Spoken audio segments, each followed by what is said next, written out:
Nüüd räägime linnajutu teemast, milleks on USA ja Iraani kokkulepe. Pärast kuid kestnud pommitamist ja naftaturgude vabalangust on USA president Donald Trump lõpuks sõlminud kokkuleppe Iraani Islamivabariigiga. Ta väidab, et on maailma tagasi tõmmanud ülemaailmse depressiooni äärelt, kuna naftahinnad lõpuks langevad. Kuid mitte kõik ei ole selle kokkuleppega rahul. Kriitikud ütlevad, et see annab Iraani režiimile lihtsalt aega ja vahendeid taastumiseks enne järgmist konflikti. Nüüd liituvad meiega külalised, et just seda arutada. Meiega on liitunud professor Heinz Gartner, Viini ülikooli politoloog, Khosrow Isfahani, Iraani demokraatia rahvusliidu uurimisjuht ja Kaveh Shahrur, advokaat ning vanemteadur McDonald Laurieri instituudis. Hästi, kõik alustame meie 30-sekundilise kiirvooruga. Pidage meeles, et teil on vaid 30 sekundit, et vastata meie esimesele küsimusele. Pärast esimest küsimust anname võimaluse pikemateks vastusteks. Meie esimene küsimus on, kui peaksite kihla vedama, kas see kokkulepe püsib selle aasta lõpuks? Jah või ei ja miks? Professor Gartner, palun. Ütleksin ettevaatlikult jah, sest alternatiiv oleks täiemahuline sõda. Ja seni pole seda toonud oodatud tulemusi. Ei režiimi muutust, ei kapituleerumist ega tuumaprogrammi ning rakettide hävitamist. Ja samuti tundub, et president Trump, Iraan ja ka Pärsia lahe riigid ei soovi sõtta naasta. Hästi, Khosrow Isfahani, mis on sinu arvamus? Täieliku kindlusega, kuid ma ei usu, et see kokkulepe peab. 2 kiiret põhjust. Esiteks, praegune uus Islamivabariigi ülemjuht on öelnud, et ta ei nõustu selle vastastikuse mõistmise memorandumi, rahuleppe või millega iganes põhimõtte pärast. Ja teiseks, vana ülemjuhi Khamenei matuse rongkäik algab 4. juulil. See ei ole märk režiimist, mis oleks omaks võtnud rahu ja taaslõimumise. Hästi, ja viimasena, kuid mitte vähem tähtsana, Kaveh Shahrur, mis on teie arvamus selle küsimuse kohta? Ma arvan, et tõenäosusi kaaludes jääb rahuleppe püsima. 2 peamist osapoolt selles küsimuses on Ameerika Ühendriigid ja Iraan. Kumbki neist ei oma tegelikult erilist motivatsiooni sõjategevusse naasta. Iraan on hoolimata kogu oma hooplemisest ja retoorikast sellest sõjast väga rängalt kannatada saanud ja tugevalt kahjustatud. Ja Donald Trumpi jaoks on see sõda olnud poliitiline katastroof. Majanduslikult on ameeriklased kannatanud, nad ei taha seda sõda. Seega arvan ma, et kummalgi neist pole motivatsiooni. Siin on aga ettearvamatu tegur Iisrael. On ilmne, et nad pole sellega rahul ja neil võib olla motivatsioon kokkulepet nurjata. Hästi, soovin teid kõiki vastuse eest tänada. Nüüd avame paneeli pikemateks vastusteks, kuid pidage siiski meeles, et need oleksid lühidad. Soovime kõigi arvamust kuulda. Nüüd teate ju, seda kokkulepet on nimetatud kõigeks, alates ajaloolisest läbimurdest kuni ajutise vaherahuni, mis on diplomaatia sildi all. Minu küsimus sulle on, kumb see siis on, Kave? Ma arvan, et see on midagi, mis ausalt öeldes lihtsalt viib meid tagasi sõjaeelsesse olukorda. Ja kahetsusväärselt arvan ma, et see on miski, mis teeb Iraani režiimi tugevamaks. Nüüd on olemas väliste rünnakute oht. Ma mõtlen, see oli alati see ähvardus, mida sai kasutada Islamivabariigi vastu. See ähvardus kaob nüüd suuresti. Iraani režiim teab nüüd, et ta saab alati oma jõudu näidata ja kontrollida Hormuzi väina. Palju raha hakkab nende kassast voolama. Ja mis puudutab nende tuumaalaseid kohustusi, siis kui neid üldse nende läbirääkimiste tulemusena tekib, siis ma ei arva, et Donald Trump oleks end näidanud eriti hea läbirääkijana. Ma ei usu, et ta saab palju parema kokkuleppe, kui Obama administratsioon sai ning ballistilised raketid ja nende toetus Iraani-meelsetele rühmitustele. Kõiki neid asju ei mainita isegi vastastikuse mõistmise memorandumis. Nii et ma arvan, et Iraan jääb tegelikult tulevikus pigem paremasse olukorda. Kosra, mind huvitab sinu arvamus, kas sa arvad, et see kokkulepe viib lõpuks pikaajaliselt Islamivabariigi languseni? Pole tähtis, mida see kokkulepe sisaldab. See annab Islamivabariigile pausi, et ümber rühmituda.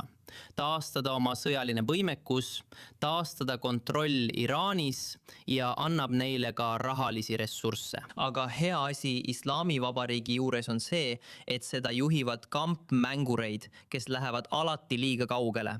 Nad on seda varemgi teinud. Nad teevad tulevikus sama asja. Nad hakkavad konflikti laiendama Iraani sees, Iraani rahva vastu ja väljaspool Iraani piire maailma suurvõimude vastu. See viib tegelikult nende hukuni. Ma usun, et see leping, raha, mida nad saavad, vastastikuse mõistmise memorandum, selle struktuur, see annab neile vale ettekujutuse, et nad on sõja võitnud ja nad lähevad liiga kaugele. Mind huvitab kuulda, professor Gardner, mida teil selle kohta öelda on?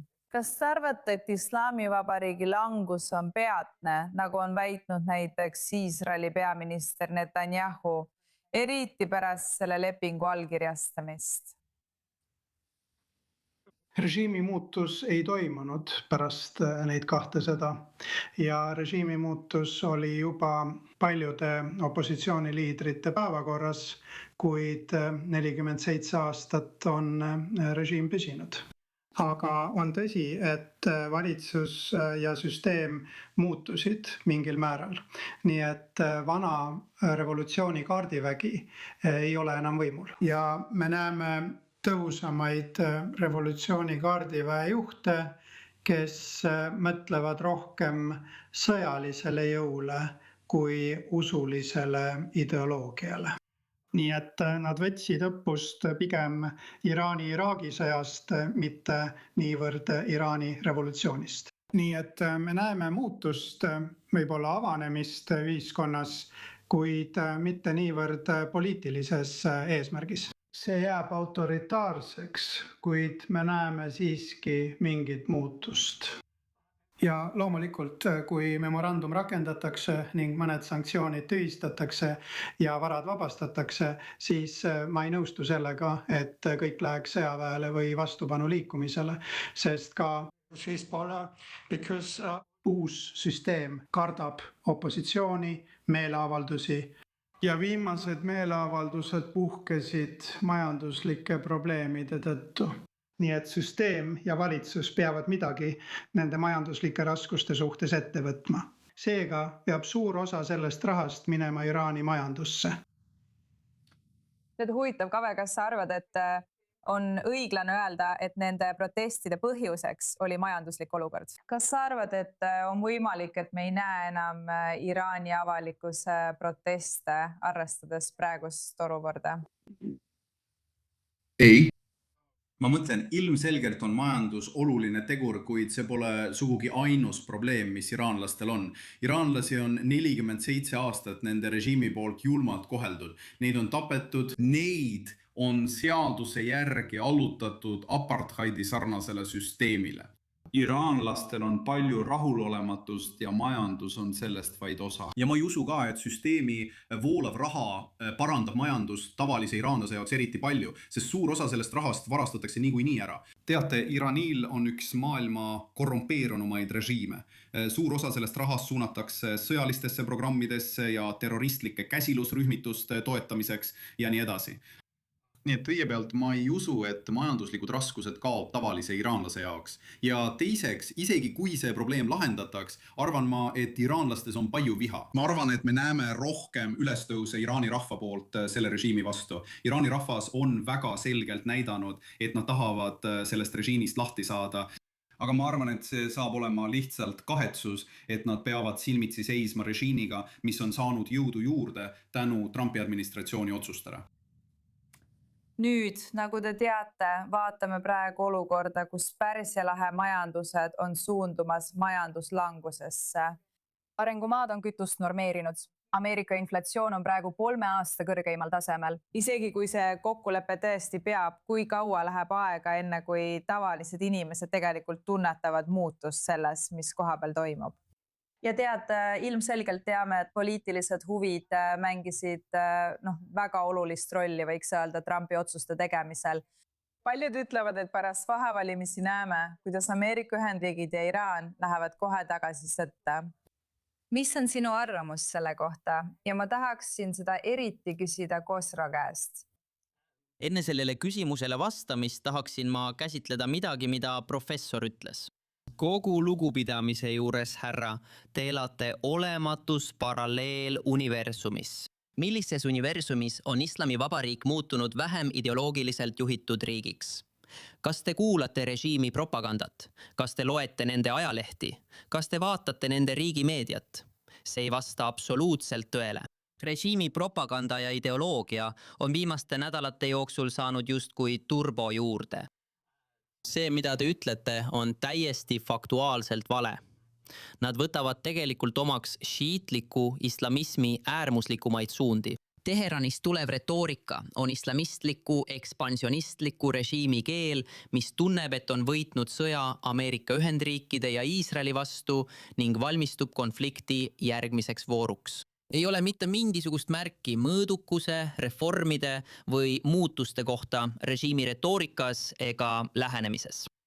Nüüd tagasi sinu tegeliku küsimuse juurde. Islamivabariik on viimase aasta jooksul rünnanud 12 riiki, sealhulgas Pärsia laheriike, Ameerika Ühendriike ja Iisraeli. Nad jätkavad siin-seal sõjakat retoorikat, ähvardades kõiki piirkondlikke osapooli. Nad ei kavatse, nagu Kave mainis, kasutada mitte ühtegi senti sellest rahast, mida nad selle vastastikuse mõistmise memorandumi kaudu teenivad, kui nad üldse midagi teenivad, Iraani rahva heaks. See halvendab riigi majanduslikku olukorda veelgi. Kui sa räägid inimestega Iraanis, siis nad ei suuda üüri maksta. Nad ei saa endale lubada arstiabi, nad ei saa endale lubada toitu. Inimesed on tõeliselt hädas. Ja see pole veel kõik. Viimase 2-3 kuu jooksul on režiim korraldanud öiseid miitinguid üle kogu riigi. Selle režiimi jõmmid lähevad tänavatele, ahistavad inimesi, karjuvad ja skandeerivad, tähistavad oma võitu Ameerika Ühendriikide ja Iisraeli üle. Nad on eksiarvamusel, et peavad seda võiduks, kuid just nii nad seda tajuvad. Ja see on andnud neile julgust Iraani rahva rõhumiseks. Me juba näeme märke, et režiim survestab naisi ja piirab nende õigusi seoses hijabiga. Me näeme veelgi suuremat survet tsiviilallumatuse vastu. Kui palju iraanlasi mädaneb praegu vanglas? Kui palju iraanlasi hukatakse riigis iga päev? Kõik need asjad suurendavad seda raevu, mis tekkis jaanuaris, kui miljonid iraanlased tulid tänavatele. 10 000 neist tapeti külmavereliselt, süütud iraanlased, kes olid relvastamata. See raev vallandub tänavatele uuesti, varem kui keegi oskab ennustada. Teate, professor Gardner, ma tahaksin ilmselgelt kuulda teie vastust kõigele sellele, mida Khosrow just ütles ja sealt edasi jätkame oma arutelu. Režiim avastas, et religioon ei suuda enam nii palju inimesi mobiliseerida. Ja pärast esimest sõda pöördus süsteem ja valitsusrežiim natsionalismi poole.